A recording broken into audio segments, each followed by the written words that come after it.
Mutual फंडमध्ये आपण जेव्हा पण इन्व्हेस्ट करायला जातो, तेव्हा आपल्यासमोर 2 प्लॅन्सचे ऑप्शन असतात. एक आहे ग्रोथ प्लॅन आणि दुसरा आहे आय-डी-सी-डब्ल्यू प्लॅन. सो मित्रांनो, ह्या व्हिडिओमध्ये तुमच्याचपैकी वन ऑफ द कट्टर फॉलोअर्सने एक कमेंट केलेलं आहे आय-डी-सी-डब्ल्यू वरती. त्या बाबतीत पण व्हिडिओची आपण सेकंड हाल्फमध्ये डिस्कस करणार आहोत. पण या व्हिडिओमध्ये पहिलं तर हा आय-डी-सी-डब्ल्यू प्लॅन आहे तरी काय?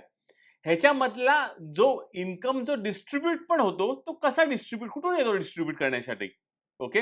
या व्यतिरिक्त या प्लॅनला घेऊन जेव्हा आपण काम करतो तेव्हा टॅक्सेशन काय असतं आणि महत्वाचं म्हणजे कोणी या आय-डी-सी-डब्ल्यूच्या ऑप्शनला ऑप्ट केलं पाहिजे ते पण आपण या व्हिडिओमध्ये आपण डिस्कस करणार आहोत.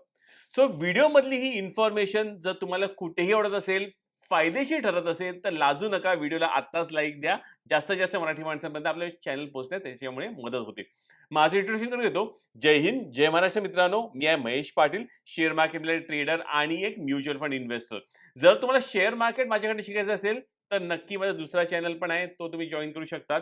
त्यासाठी आपलं टेलिग्राम चॅनलचं लिंक मी डिस्क्रिप्शनमध्ये दिलेलं आहे. इकडनं तुम्ही तो क्लिक करून जॉइन करा आपलं टेलिग्राम चॅनल. ऑलराईट.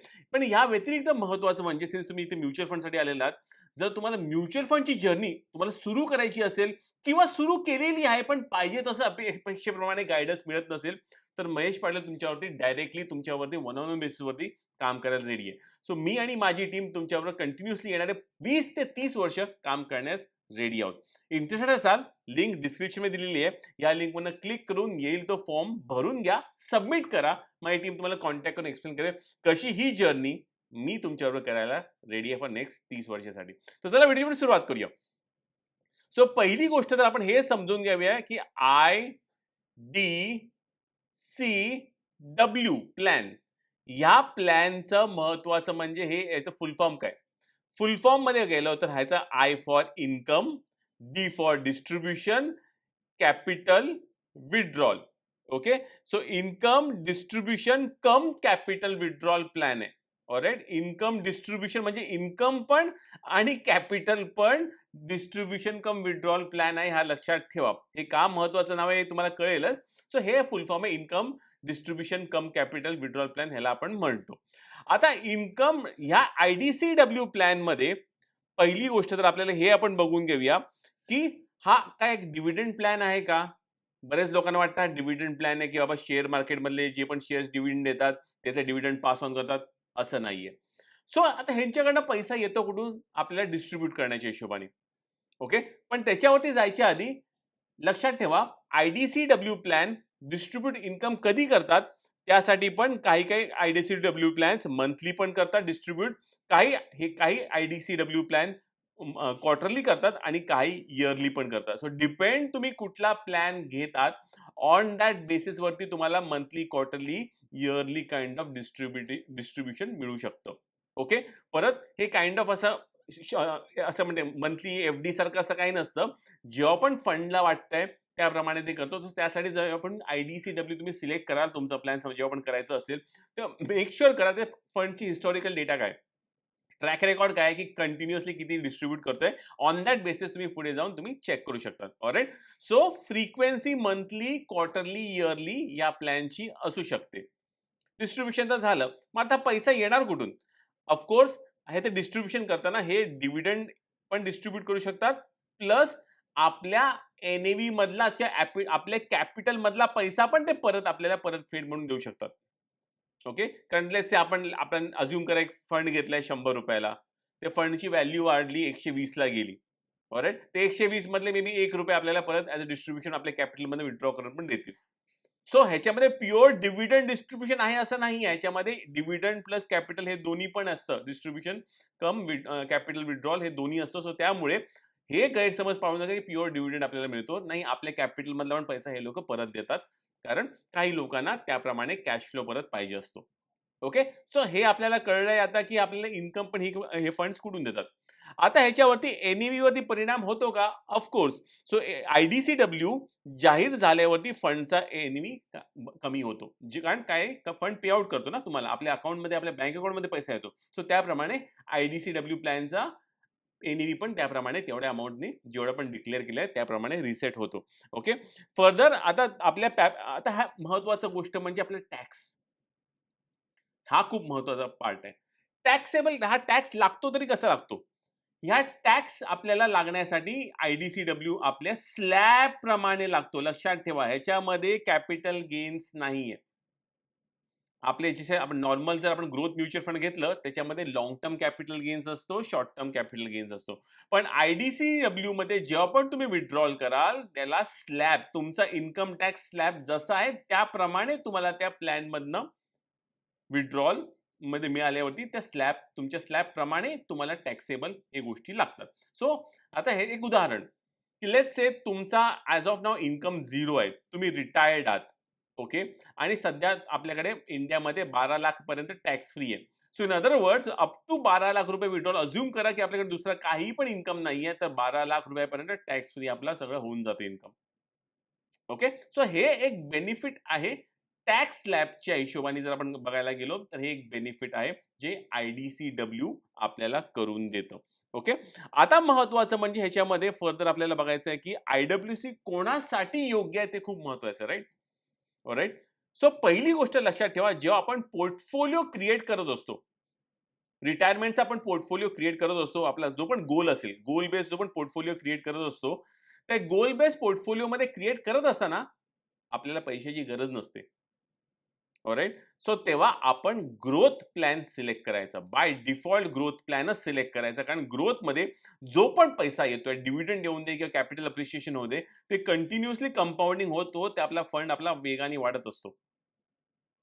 ओके, पण एकदा आपल्याला वाटतंय की चला बाबा, मला ना आता ग्रोथ, आता माझा रिटायरमेंट मला घ्यायची आहे, रिटायरमेंट घेतली आहे for that matter, in that case मग तेव्हा आयडीसीडब्ल्यू प्लॅन कन्सिडर करू शकतो, कारण ह्याच्यामध्ये जो पण इन्कम आपण विथड्रॉ करतो हा अप टू, म्हणजे इन्कम टॅक्स स्लॅब वरती आपला जातो, जसं मी प्रिव्हियसली एक्सप्लेन केलं. जर कोणालाही मे बी वर्षाचे फक्त 12 लाखच विथड्रॉ करायचे असतील, त्यासाठी हा वन ऑफ द बेस्ट राहील रिटायरमेंटच्या वेळी, नॉट नाव. कारण सध्या आपला प्रत्येक पैसा हा कंपाऊंडिंग मध्ये असला पाहिजे, म्हणून आपण ग्रोथ प्लॅन मध्येच पैसा लावावा. पण जर तुम्हाला असं काय वाटतंय की मला एक स्पेसिफिक अमाऊंट मला ऑटोमॅटिकली म्युच्युअल फंडनी पण द्यावी, ऑलराईट, तर मग आयडीसीडब्ल्यू इव्हन राईट नाव पण तुम्ही अप्लाय करू शकता. पण अगेन ह्याच्यामध्ये हे टॅक्स, जर तुमचा लेट्स से तुमची सॅलरी असेल 15 लाख रुपयाची, तर मग तुमचा हे ॲडिशनल जो पण येईल तुमच्या टॅक्स स्लॅबमध्ये बसेल. सो मे बी 20%, 30% पण जाऊ शकतो. So instead of long term capital gain जे 12.5% आहे, इकडे 20 ते 30% पण टॅक्स भरायला लागेल. सो एक स्ट्रॅटेजिक अप्रोच हे तुम्हाला तुमच्या फायनान्शियल ॲडवायझर किंवा तुमच्या म्युच्युअल फंड डिस्ट्रिब्युटर बरोबर डिस्कस करून या गोष्टी तुम्हाला करायला लागतील आयडीसीडब्ल्यू प्लॅनला घेऊन. ओके, आता महत्वाचं म्हणजे बघायला गेलो तर मेन डिफरन्स काय आहे आयडीसीडब्ल्यू आणि ग्रोथ मध्ये, मी ऑलरेडी असं एक्सप्लेन केलं, पण जस्ट मी तुम्हाला करतो की ज्यांना पण रेग्युलर कॅश फ्लो पाहिजे, ज्यांना पण रेग्युलर कॅश फ्लो पाहिजेत, आणि महत्वाचे म्हणजे जे लोक रिटायर्ड आहेत, त्यांनी नक्की आयडीसीडब्ल्यू प्लॅनला नक्की जावं. पण ज्यांना पण ग्रोथ पाहिजे, असं portfolio 1 CR, 5 CR, 10 CR, 100 CR पोचायचं आहे, त्यांनी ग्रोथ प्लॅनलाच अडॉप्ट करावा. कारण सध्या उगाच टॅक्स लायबिलिटी कशाला घ्यायची पैसे विथड्रॉ करून, कारण आपण पैसे कमवतो पण आहे आणि वरती हा परत आपण आपल्याच पैसा विथड्रॉ करू, भले तो फंड कुठे नाही जरी गेला तरी पण आपल्याला टॅक्स लागू शकतो. सो त्यामुळे जे पण ॲज ऑफ नाऊ तुम्ही अर्निंग असाल तर ग्रोथलाच जावा. जेव्हा तुम्ही रिटायरमेंट घ्याल तेव्हाच आयडीसीडब्ल्यूला जा. हे महत्वाचे 2 गोष्टी आपल्या या प्लॅन्सला घेऊन आहे. ओके, आय होप मित्रांनो तुम्हाला आयडिया आलेली असेल. तरी पण काही क्वेश्चन असेल नक्की कमेंट्समध्ये टाका. एकतर कमेंट्समध्ये रिप्लाय करेन किंवा येणाऱ्या व्हिडिओजमध्ये मी घ्यायचा प्रयत्न करेन. पण असाच एक क्वेश्चन आयडीसीडब्ल्यूला घेऊन आलेला आहे. ऑलराईट, सो विचारलेला आहे बोरकरजी, धनंजय बोरकरजींनी विचारलाय क्वेश्चन, की सर म्युच्युअल फंडमध्ये आयडीसीडब्ल्यू चालू असेल आणि एखाद्या वेळी मार्केट पडलं, तर त्या फंडमध्ये आपण लमसम करू शकतो का? ॲब्सोल्युटली तुम्ही करू शकतात, बिनधास्त. तुम्ही त्या फंडला घेऊन काही करू शकता, रिडेम्पशन पण मारू शकतात, लमसम पण करू शकतात, किंवा तुम्हाला सिप करायचं सिप ही करू शकता, सगळं काय करू शकतात, काही प्रॉब्लेम नाही याच्यामध्ये. ओके, सो आयडीसीडब्ल्यू मध्ये हा एक फक्त पेआउट मेकॅनिझम आहे आणि एक टॅक्स ट्रीटमेंट त्याला एक दिलेली आहे त्या पेआउटला. सो स्ट्रॅटेजिकली हा बनवलाय कोणासाठी? मेनली रिटायरीसाठी बनवलेला आहे, बाकी कोणासाठी बनवलेला नाहीये. सो कोणी पण जे आता सध्या पैसा कमवतोय, कृपया करून ह्याच्या नादी लागू नका. सो धनंजयजी, जर तुम्ही जर इन दिस केस जर हे करत असाल तर विचार करा की खरंच हे मला सध्या इन्कम पाहिजे आहे का? जेव्हा मी कमवत असताना खरंच इन्कम पाहिजे आहे का? सो रॅदर ग्रोथ प्लॅनमध्ये असलेलं मच मोर बेटर आहे. कारण त्याच्यामुळे आपला पैसा वेगाने कंपाउंड होतो. सो एनिवेज मित्रांनो, ह्या अशाच गोष्टींसाठी तुमच्याकडे एक छान मेंटर, एक डिस्ट्रिब्युटर जो तुमच्याबरोबर काम करण्यास रेडी आहे वन ऑन वन बेसिसवरती. ऑलराइट. आणि त्याची आणि जो तुमचं पहिलं भवितव्य पहिलं फोकस करतोय, की तुमची ग्रोथ कशी होईल. कारण कसं आहे, की तुमची ग्रोथ झाली, तर त्या डिस्ट्रिब्युटरची ग्रोथ होते. सो इन धिस केस मी तुमच्यावर काम करायला रेडी आहे. ऑलराइट. सो नक्की तुम्ही जर इंटरेस्टेड असाल, तुमच्यापैकी कोणी पण, लिंक आपल्या डिस्क्रिप्शनमध्ये दिलेली आहे. या लिंकवरनं क्लिक करून येईल तो फॉर्म भरा नीटपणे डिटेलमध्ये आणि सबमिट करा. त्या फॉर्मच्या बेसिसवरती आम्हाला अंडरस्टँड करायला कळतं, की तुम्हाला तुमचे रिक्वायरमेंट्स काय आहेत आणि ऑन दॅट बेसिसवरती आपण ही जर्नी गणपती बाप्पाचं नाव घेऊन आपण ही सुरुवात करतो. एक मोठ्या-मोठ्या लाँग टर्म 20 ते 30 वर्ष रिलेशनशिपच्या हिशोबाने. कारण म्युच्युअल फंड एक अशी गोष्ट आहे, जे प्रत्येकाला जो रिटायरमेंटचा जो गोल आहे ना, किंवा तुमचे चाइल्ड एज्युकेशनचे गोल आहेत, जे पण लाँग टर्मचे गोल्स आहेत, हे एकदम छानपणे ह्याच्यामधनं साध्य करता येतं. आणि मागील 2 वर्षापासून जे मी काम करतोय, माझे क्लायंटचे जे पोर्टफोलिओज बघतोय, कंपेअर्ड टू निफ्टी, म्युच्युअल फंडचे one of the best performance दिसतात आहे मागच्या 2 वर्षामध्ये. लिटरली 10-10% पण निफ्टीला बीट केलेले पण फंड्स आहेत, जे माझ्या क्लायंटच्या अकाउंट्समध्ये मला दिसतात आहे. अशी ही ग्रोथ म्युच्युअल फंड देत असेल, तर का आपण नाही इन्व्हेस्ट करायचं? सो इंटरेस्ट असाल नक्की मेसेज करा. मी आहे महेश पाटील. जय हिंद, जय महाराष्ट्र.